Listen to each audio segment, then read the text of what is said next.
नमस्कार, future express में आप सभी का स्वागत है। मैं हूं वीरेंद्र कुमार और इंडेक्स पे निफ्टी बैंक पर मिड डे आपके अप्रोच क्या हो, स्टॉक फ्यूचर्स पे क्या अप्रोच हो, रणनीति क्या रखें आप, ऑप्शंस पे सब पे करेंगे बातचीत। एक्सेस सिक्योरिटीज के राजेश पालविया हमारे साथ मौजूद होंगे आज इस कार्यक्रम में, बात उन्हीं से करेंगे। और राजेश, गुड आफ्टरनून, कार्यक्रम में स्वागत है आपका। और राजेश से जब बातचीत करेंगे उससे पहले जरा एक बार निफ्टी के लेवल्स को देखते हैं। सुबह क्या अप्रोच हमने तय की थी, सुबह क्या फैक्टर्स थे और उसको देखते हुए क्या अप्रोच तय की गई, सब पे करेंगे बातचीत और स्टैट्स को देखेंगे अभी के। देखिए, सबसे पहले जो चीज़ आपके जहन में होनी चाहिए, यूएस से जो हमें हैंडओवर मिला उसमें एक डिफिकल्टी थी, एक दिक्कत थी, और वो दिक्कत हमारे साथ परसिस्ट कर रही थी। वो था निफ्टी आईटी। जब सुबह आशीष और मैं बात भी कर रहे थे सुबह 7 बजे, फिर उसके बाद सीधा सौदा में, कि एक चीज़ जो हमें थोड़ा ड्रैग करेगी पीछे, that is nifty IT. I mean taking cues from Nasdaq, जिस प्रकार के प्राइस परफॉर्मेंस नैस्डैक की थी, और उसी का अगर आप देखें जो इम्पैक्ट है वो निफ्टी पे विजिबल है। निफ्टी के गेन्स हैं, नो डाउट गेन्स हैं, बट रेस्ट्रिक्टेड हैं। और इसी के अगेंस्ट अगर आप निफ्टी बैंक को देखें, दैट्स फ्लाइंग हाई, जिसके कहते हैं 400 अंकों पर एट 49,715, अभी भी डे हाई पर, अभी भी निफ्टी से आधा % ज़्यादा ऊपर है। ये निफ्टी 0.30% ऊपर है, निफ्टी बैंक 0.81% ऊपर है। लेवल्स लेके आई सुबह के। देखिए, सुबह मेरी बात यही हुई थी। देखिए, जब मैं रणनीति लिख रहा था तो मेरे जहन में एक बात थी, और जो मैंने कही भी थी, कि निफ्टी आईटी ड्रैग कर सकता है हमको। हम कल एक बड़ा मूव ले चुके थे, और एक और चीज़ थी, इट्स एक्सपायरी। देखिए, मैंने क्या बात कही थी कि अगर पहला थ्रेशहोल्ड पॉइंट नहीं निकला तो ये फंसेगा। क्यों फंसेगा? एक बड़ा मूव आ चुका है, कल एक्सपायरी है। एक call writer instead of I think 23,000, 22,900 के आसपास एक ग्रिप लेने की कोशिश करेगा। क्या सुबह बात हुई कि क्या मुश्किल है 22,911 और 22,914 इंडिया का हाई है, सुबह का हाई है। वही जोन फंस रहा है। क्यों? क्योंकि वहां पे कॉल राइटर ग्रिप ले रहा है। क्यों? क्योंकि निफ्टी आईटी ड्रैग कर रहा है। यह है डिसएडवांटेज। और बात क्या हुई थी कि डिप बाय कीजिएगा, बेटर है बाय डिप्स, और बाय डिप्स अबव बेस 1। हालांकि बेस 1 तक निफ्टी ड्रैग नहीं हुआ, इसमें कोई राय नहीं है।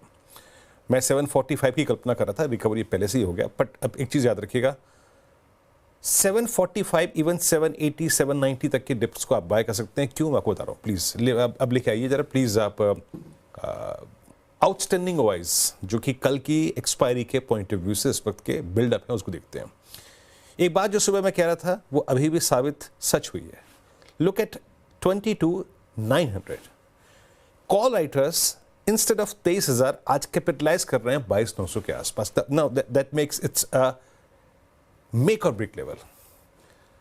मैं फिर कह रहा हूं, अगर 22,911 22,915 अगर एक बार बाइसेक्ट हो गया तो ये कॉल राइटर भी ट्रैप होगा। और इन दैट केस जो RS2 है, जो मैंने मेंशन किया था, वो है 22,988 98, that's 50 day exponential moving average, वहां तक मूव आएगा।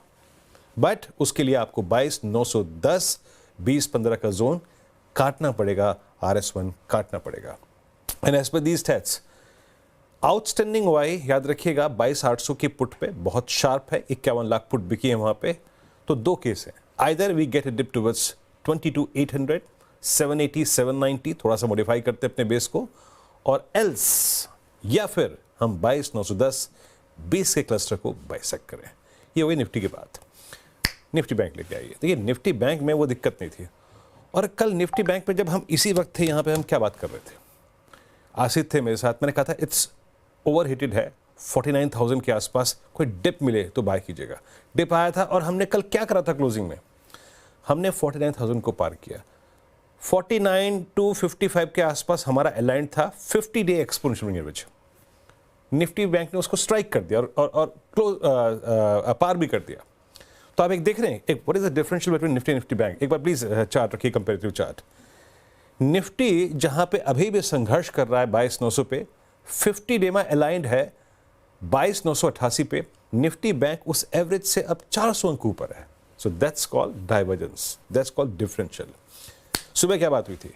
The moment you will cross 49 456 and 563 you will get a swing towards 734, और अभी तक का हाई है 755। देख लीजिए, अभी वो 250 पॉइंट देके गया, 150-200 पॉइंट देके गया।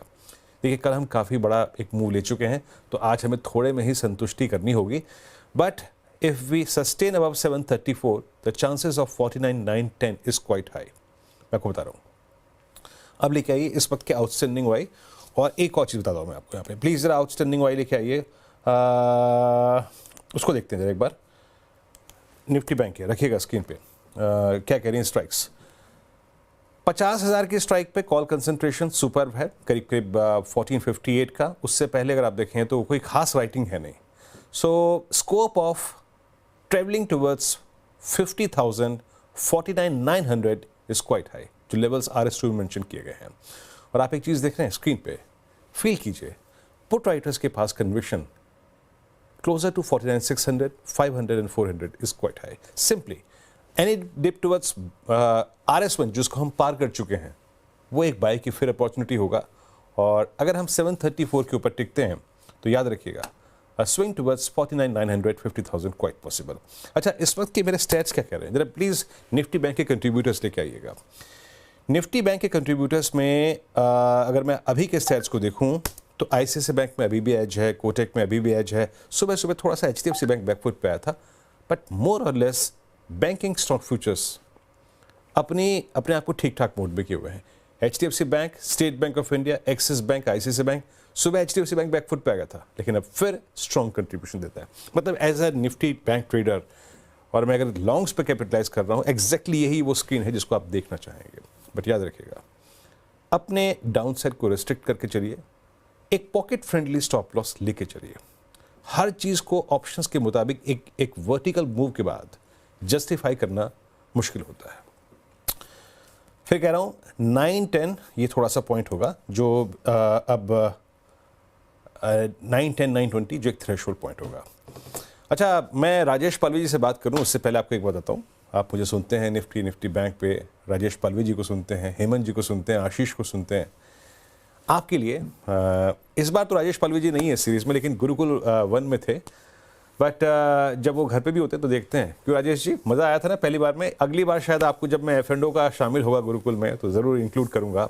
इस बार मार्केट गुरुकुल है, बट इस शनिवार को CNBC आवाज़ का पैनल, अनुज, मैं और आशीष, हेमंत जी और आशीष और गुरमीत जी सब उपस्थित होंगे इस बार।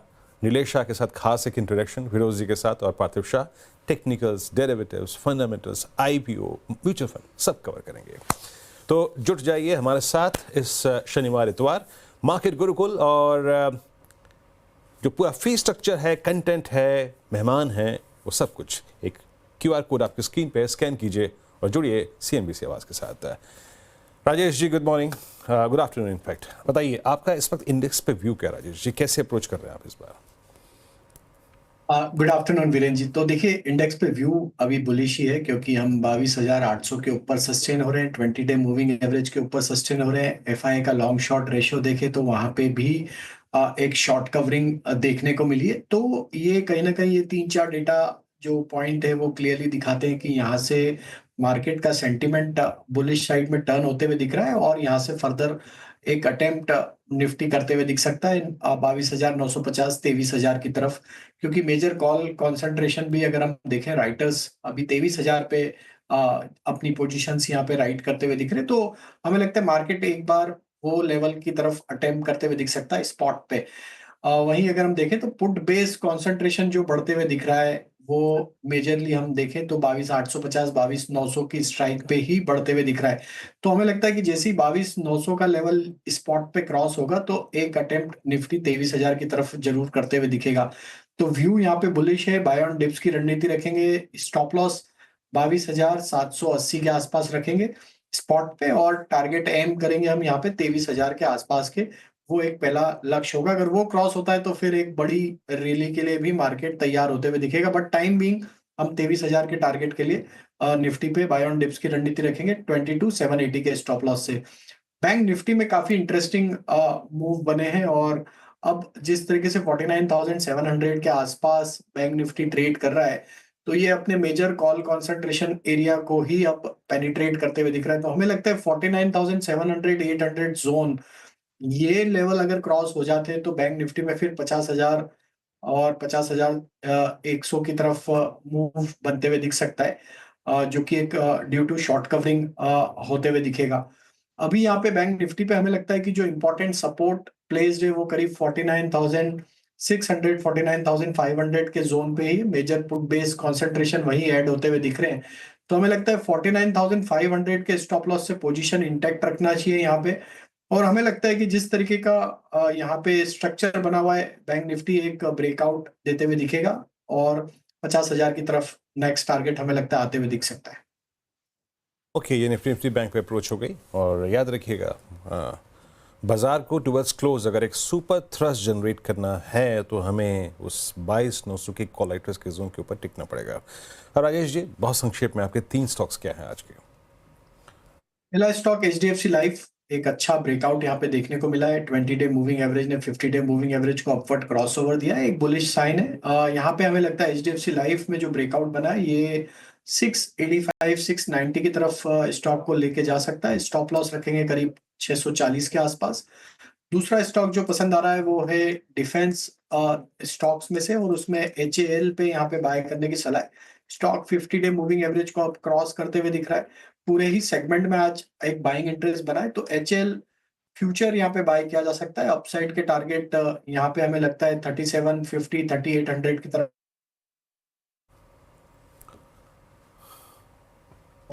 3640 के आसपास। और तीसरा स्टॉक जो पसंद आ रहा है वो है एचडीएफसी एएमसी। एक कंसोलिडेशन के बाद स्टॉक यहाँ पे एक अटेम्प्ट करते हुए दिख रहा है इस कंसोलिडेशन रेंज का, ब्रेकआउट का। तो हमें लगता है यहाँ पे एक अच्छी शॉर्ट कवरिंग बनते हुए दिख सकती है। 50 डे मूविंग एवरेज को भी क्रॉस करने में कामयाब हुआ है स्टॉक। 4,000 के टारगेट के लिए एचडीएफसी एएमसी फ्यूचर बाय किया जा सकता है। डाउन साइड में स्टॉप लॉस जो रखना होगा वो करीब होगा 3865 के आसपास। ओके, चलिए अभी क्या करते हैं, ब्रेक लेते हैं। ब्रेक के बाद लक्ष्मण जी से बात करेंगे और यतिन से बात करेंगे एक बाजार के महत्वपूर्ण धड़े को लेकर, मेटल्स को लेकर, डीजीटीआर की सिफारिशों को लेकर और ऑटो कंपनियों का दुख क्या है, समझेंगे ब्रेक के बाद। स्वागत है आपका एक बार फिर से कार्यक्रम में। और अब बात करते हैं लक्ष्मण जी से। और देखिए, महत्वपूर्ण बात यह है कि डीजीटीआर ने सेफगार्ड ड्यूटी लाने की सिफारिश तो की है, लेकिन ये अपने आप में अगर आप देखें तो एक और सेक्टर के लिए थोड़ा सा नेगेटिव पहलू बन गया है।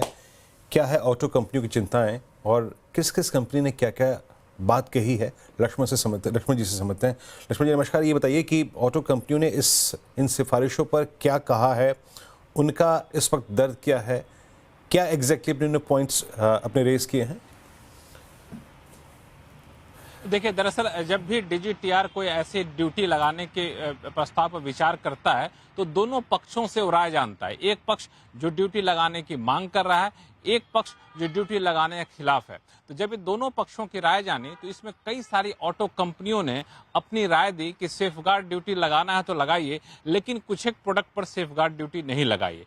उन लोगों ने अपने खुद जो इस्तेमाल करती हैं ऑटो कंपनियां, उसी की लिस्ट सौंपी। मिसाल के तौर पर टाटा मोटर्स ने 6 तरह के अलग अलग स्टील आइटम की लिस्ट सौंपी। इसी तरीके से मारुति सुजुकी ने 22 तरह के स्टील प्रोडक्ट की लिस्ट सौंपी और अशोक लेलैंड ने 4 तरह के स्टील प्रोडक्ट की लिस्ट सौंपी और कहा कि ये जो प्रोडक्ट है ये दरअसल हम इंपोर्ट करते हैं। अगर आप सेफगार्ड ड्यूटी इन पर भी लगा देंगे तो फिर हमारा इंपोर्ट महंगा हो जाएगा, कॉस्ट ऑफ प्रोडक्शन महंगा हो जाएगा, कीमतें बढ़ानी पड़ जाएगी। दूसरा, घरेलू इंडस्ट्री जो है वो इन प्रोडक्ट को या तो नहीं बनाती है या फिर जितनी हमें जरूरत है उसके हिसाब से बनाने की क्षमता घरेलू इंडस्ट्री में नहीं है। जब ये अपनी बातें रखी तो उन बातों की जांच की डीजीटीआर ने, लेकिन डीजीटीआर ने पाया कि इनकी बातों में बहुत ज्यादा तथ्य नहीं है, क्योंकि कई सारे इनवॉइस उन्होंने सौंपे। उस इनवॉइस के तहत इन ऑटो कंपनियों ने उस स्टील की जिसकी कही कि हमें इंपोर्ट ड्यूटी पर ड्यूटी मत लगाइए, वो घरेलू कंपनियों से भी खरीदा है। तो जांच के बाद इन तीनों कंपनियों, चाहे मारुति सुजुकी हो, चाहे टाटा मोटर्स हो, चाहे अशोक लेलैंड हो, सबकी मांग को खारिज कर दिया डीजीटीआर ने। और ये बात डिटेल में डीजीटीआर ने अपने नोटिफिकेशन में लिखा भी है। और खारिज करने के बाद फिर ये ड्यूटी 12% सेफगार्ड ड्यूटी लगाने की सिफारिश की है। अब इसका असर ये होगा ऑटो कंपनियों पर कि इन कंपनियों के लिए ये सारे प्रोडक्ट जो है महंगे हो जाएंगे तो लागत इनकी बढ़ जाएगी।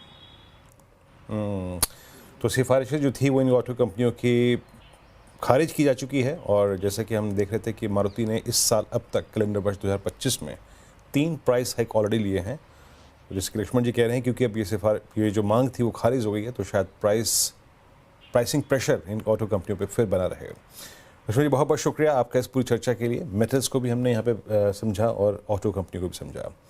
मारुति सुजुकी आपके स्क्रीन पे सुबह से बैकफुट पे, हालांकि बाकी टाटा मोटर्स और अशोक लेलैंड में थोड़ा सा लोअर लेवल से पुल बैक था। लेकिन बात करते हैं यतिन से, हाउस व्यूज एग्जैक्टली मेटल्स पे है क्या? और यतिन, मतलब ये पूरा का पूरा मूव जो था ना 22,000 से लगभग 22,900 तक का, मेटल्स ने बहुत स्ट्रांगली स्पॉन्सर किया इसको। अब जो व्यूज हैं हाउस व्यूज मेटल से बन क्या रहे हैं? गुड आफ्टरनून वीरू, जैसे कि आप बोल रहे हैं सही बात है, मेटल शेयर्स में आप तेजी देख रहे हैं। एंटिसिपेशन कहीं ना कहीं बाजार में था कि ये सेफगार्ड ड्यूटी लगेगी, और इस एंटिसिपेशन में 2000 से 25 रुपए प्रति टन ऑलरेडी आपने एक स्टील प्राइस हाइक देखी है। चाइना में जब प्राइसेस स्टील के नीचे जा रहे हैं, भारतीय कंपनियों ने स्टील के दाम बढ़ाए हैं। इनफैक्ट ब्रोकरेजेस का अनुमान यह है कि 1000 से 2000 रुपए प्रति टन और भी स्टील के दाम बढ़ सकते हैं सेफगार्ड ड्यूटी के आने के बाद। ऑब्वियसली इसका सबसे बड़ा बेनिफिट JSW स्टील और सेल जैसी कंपनीज का होगा, ऐसा ब्रोकरेजेस का मानना है। इसके अलावा JSW स्टील जैसे काउंटर्स पे भी नजर रहेगी। अगर हम CLSA की बात करें तो JSW स्टील पे इन्होंने टारगेट बढ़ा के अब 825 रुपए कर दिया है। टाटा स्टील का टारगेट प्राइस बढ़ा के 145 रुपए कर दिया है, और कहीं ना कहीं प्रति टन 8% की एबिटा में आपको बढ़ोतरी दिखेगी अगर 1000 रुपये प्रति टन जो है स्टील के प्राइस बढ़ते हैं। और अगर हम चीन और यूरोप के स्टिमुलस की बात करें, GDP ग्रोथ प्रोस्पेक्ट्स की बात करें, तो यहाँ भी आपको थोड़ा बहुत रुझान पॉजिटिव दिखाई दे रहा है, जिसके कारण मेटल्स पे भी एक ग्लोबल फैक्टर है पॉजिटिवनेस का। तो काफ़ी सारे फैक्टर्स हैं जिसके कारण ब्रोकरेजेस ने टारगेट प्राइस भी बढ़ाए हैं और एक पॉजिटिव आउटलुक आज स्टील कंपनियों पे दिया है। जी, टारगेट प्राइसेस को फर्दर इंक्रीज किया गया है, मेटल्स पे कंस्ट्रक्टिव पॉजिटिव व्यू। यतिन जी, यतिन शुक्रिया आपका बहुत बहुत इस पूरी चर्चा के लिए। अश्विन जी, आपका बहुत बहुत शुक्रिया। निफ्टी फाइट करता हुआ, स्ट्रगल करता हुआ और स्ट्राइक करता हुआ वही 22,900 का जोन, बट अभी एज ऑफ नाउ वो कॉल राइटर्स का सबसे बड़ा कंसंट्रेशन जोन है। एक ब्रेक के बाद सस्ता ऑप्शन ट्रेड राजेश पाली जी के साथ हाजिर होते हैं। स्वागत है कार्यक्रम में एक बार फिर से आपका। चलिए अभी काम करते हैं, आज का जो ऑप्शन ट्रेड है वो पिक करते हैं राजेश पाली जी से। राजेश जी, क्या पिक कर रहे हैं आप बताइए। तो वीरेंद्र जी, NBFC स्पेस पे फोकस है और उसमें श्रीराम फाइनेंस यहाँ पे पसंद आ रहा है। स्टॉक में एक अच्छा स्ट्रॉन्ग मोमेंटम यहाँ पे देखने को मिला है पिछले कुछ हफ्तों में, और जिस तरीके से stock comfortably near term short term moving averages के ऊपर सस्टेन कर रहा है, हमें लगता है यहाँ पे जो ब्रेकआउट बना है ये फर्दर यहाँ पे रैली एक्सटेंड करेगा। 680 के कॉल ऑप्शन पे बाय करने की सलाह है, जो कि करीब ट्रेड कर रहा है 12 रुपये 25 पैसे के आसपास। ये कॉल ऑप्शन पे बाय किया जा सकता है, और हमें लगता है इस ऑप्शन के टारगेट आ सकते हैं करीब 20 रुपए से 22 रुपए की तरफ। तो हमें लगता है श्रीराम फाइनेंस का ये मूव 700 की तरफ बढ़ते हुए दिखेगा, तो 680 का कॉल ऑप्शन बाय किया जा सकता है 20 रुपए से 22 रुपए के टारगेट के लिए। स्टॉप लॉस रखना होगा करीब 8 रुपए के आसपास। राजेश जी, बहुत बहुत शुक्रिया, आप इस कार्यक्रम में शामिल हुए। सभी स्टॉक्स और इंडस्ट्रीज पर आया रखी आपने, और गुरुकुल की बात दोबारा करते हैं, मार्केट गुरुकुल। अच्छा, होस्ट मुंबई करेगा इसको, मेहमान नवाजी भी आपको करते हुए नजर आएंगे आशीष। आशीष, आप तैयार है ना? पर्चा, कॉपी, पेन और वो हमारा जो LED है जिस पे हम पूरा का पूरा गुरुकुल पढ़ते हैं, है ना? मेहमान तैयार, सब कुछ तैयारी हो चुकी है आशीष की नहीं? भाई साहब, तैयारी बड़ी जोरों से चल रही है, और कल मैं कह रहा था चतुर्मोता साहब के सेशन की हम लोग तैयारी कर रहे थे। आज पता है, आने से पहले वो सुबह के शो के बाद से पूरे टाइम काम क्या चल रहा है। एक तो हेमंत सर का आपने माल भेजा है, बहुत इंटरेस्टिंग सा, उसकी स्लाइड्स पे बड़ा अपडेटेड काम चल रहा है। और दूसरा नीलेश शाह सर की बहुत इंटरेस्टिंग प्रेजेंटेशन आने वाली। उनकी बातचीत में 12 मूल मंत्र कैसे बाजार को नेविगेट करें, तो इस समय इन स्लाइड्स पे काम चल रहा है वीरू। पढ़ के मजा आया, इन लोगों को सुन के तो सोने पे सुहागा होने वाला है। खैर, ये गुरुकुल का टीजर भी कह लीजिए, लेकिन इस देश में इनमें से ज़्यादातर लोग तो आपको CNBC आवाज़ पे हमेशा नजर आते हैं। पिक एंड चूज करे थे हमने अलग अलग सेगमेंट से सबसे बेहतरीन वॉइसेस, और कोशिश करिए जब गुरुकुल कर रहे हो और आइडिया ये हो कि घर में बैठे बुजुर्ग, महिलाएं, या हम आप जो भी फाइनेंशियल वर्ल्ड से फाइनेंस का बैकग्राउंड नहीं लेकर आए, उनके लिए मार्केट्स में क्या देखना है, कैसे अप्रोच करना है, बहुत आसान शब्दों में इस मार्केट्स में अपना होमवर्क करके कैसे उतरें, ये बेसिक आइडिया था। और हर पहलू इंपॉर्टेंट टटोलेंगे। वीरू निकलने वाले हैं 1-2 दिन के अंदर, दिल्ली से मुंबई आएंगे, हम सब होंगे वीकेंड पे। फंडामेंटल्स मतलब बेसिकली स्टॉक की पढ़ाई कैसे करें, पोर्टफोलियो कैसे बनाएं, टेक्निकल्स का तड़का, आसान सा टेक्निकल्स का तड़का कैसे ऐड करें, वीरू ने लास्ट टाइम मेंशन कर दिया, थोड़ा सा होमवर्क आप करके आइएगा, कैंडलस्टिक वगैरह के बारे में पढ़ के आइएगा, बाकी हेमंत सर हमको चमका देंगे। आईपीओ इन्वेस्टिंग, अभी आईपीओ का मामला ठंडा पड़ा हुआ है, लेकिन जब बाजार का मूड बदलता है ना, ये पॉकेट एकदम, आप सब जानते हैं किस तरह से आईपीओ आना शुरू होते हैं और हम और आप में किस तरह का उत्साह होता है। पर कौन सा आईपीओ में पैसा लगाना है, अपना खुद का होमवर्क कैसे करें, वो भी बताएंगे आपको। और एक लास्ट में फिरोज अजीज नजर आ रहे थे, उनके सेशन में तो मैं और वीरू दोनों बैठेंगे। हम दोनों का सपना है करोड़पति बनने का, और फिरोज वो सपना पूरा करने का वादा करते हैं। तो और सिर्फ यही आइडिया नहीं था, बहुत कुछ, अर्ली रिटायरमेंट। जब नौकरी शुरू भी नहीं करी थी वीरू, तब सोचते थे अर्ली रिटायरमेंट। आज half way down the line retirement तो दूर दूर तक पॉसिबिलिटी दिखती नहीं है, लेकिन फिरोज सिखाएंगे, बताएंगे हमको वो अर्ली रिटायरमेंट की प्लानिंग की कैसे जाती है, कैसे पता चले कि अब हम तैयार हो गए रिटायरमेंट के लिए। पैसे पे डिपेंडेंट, मतलब अब नौकरी से सैलरी पे डिपेंडेंसी खत्म हो जाए ना, वो कैसे होगी, उस मास्टर क्लास में फिरोज होंगे। आप कुछ कह रहे थे, सॉरी। यानी फिरोज जी हमारा कम से कम आशीष और मेरा सच से सामना तो कराई देंगे, कितने हम पानी में हैं।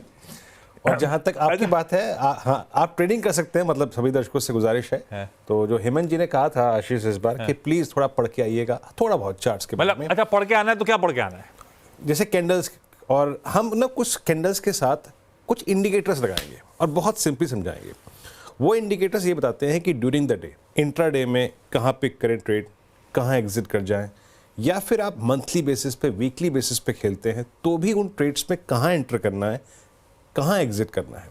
मतलब प्राइस तो ठीक है, लेकिन इंडिकेटर क्या कह रहा है, उस वक्त बेचनी क्या है पुट, कब कॉल बेचनी है, सब पे करेंगे बातचीत। और अगर आपके पास पोर्टफोलियो भी है, पोर्टफोलियो के साथ डेरिवेटिव्स को इंक्लूड करके कैसे थोड़ी बहुत एक्स्ट्रा इनकम, वो भी बहुत जरूरी है। पता है, फिर आप जो फिरोज वाली बात कर रहे थे कि हम लोग को सिखाएंगे, फिरोज ने कैलकुलेटर भेजा था करोड़पति बनने का फॉर्मूला या अर्ली रिटायरमेंट के लिए। उस कैलकुलेटर में जब अपना असल डाला मैंने, फिरोज ने कहा था आप असल डाल दीजिए, तो मैं धीरे से स्क्रीन के हट के मैंने वो डाला तो था, उसके बाद धीरे से मिटाया और अपने मन से मैंने नहीं, रफ एस्टिमेट डालेंगे क्योंकि अपन कितने पानी में सबको समझ में आ जाएगा। अच्छा, ये बात तो गई आशीष कंटेंट की। आप बताऊं, मैं आपको अभी मेरे पास कुछ स्टैट्स हैं, और इंडियन इक्विटी मार्केट्स में इस फॉल को सिर्फ ऐसा नहीं कि भारतीय निवेशक, ग्लोबली मैं बता रहा हूँ आपको, मैं ये जो रजिस्ट्रेशन प्रक्रिया है ना, उसमें सिडनी से दोहा, आबू धाबी, दुबई, टोरंटो, उसके बाद एक चीज क्लियर नहीं है, और दुबई, बर्लिन, क्लियर है, आप पढ़ के सैन बताइए। वो जर्मनी की कंपनी, कंट्री, जर्मनी की एक जर्मनी की है। हाँ, पढ़िए। हेलेंस्की है ना, ये नहीं जो व्यू कह रहे हैं है ना, और टोरंटो, बर्लिन, सैन फ्रांसिस्को, सबसे। तो आप देखिए, हाँ, और सिडनी से तो किसी ने मेरे को भी मैसेज किया था कि जनाब जुड़ना चाहता हूँ मैं, तो मजा आएगा। डोमेस्टिक ही नहीं, ग्लोबल लोग भी होंगे हमारे साथ, है ना। मजा आएगा, सही में मजा आएगा। हर गुरुकुल सेशन जब भी करें, हम लोगों ने बहुत सीखा है। आप लोगों के साथ हमें भी सीखने का मौका मिलता है। जुड़िए आप लोग भैया, इस सैटरडे और संडे को अपन लोग थोड़ा सा अपना होमवर्क करेंगे, पढ़ाई करेंगे, उसके बाद मार्केट्स में फ्रेश अप्रोच के साथ उतरेंगे। चलिए वीरू, समेटिए अपना शो, तो फिर मेरा शुरू हो। मेरा समेट गया। तो ये मेरा शुरू हो गया क्या? हाँ, बाकी स्ट्रिंग प्ले कर देते हैं, ऐसी कोई दिक्कत की बात नहीं। डायरेक्टर साहब कह रहे तुम्हारा आधा खत्म हो गया।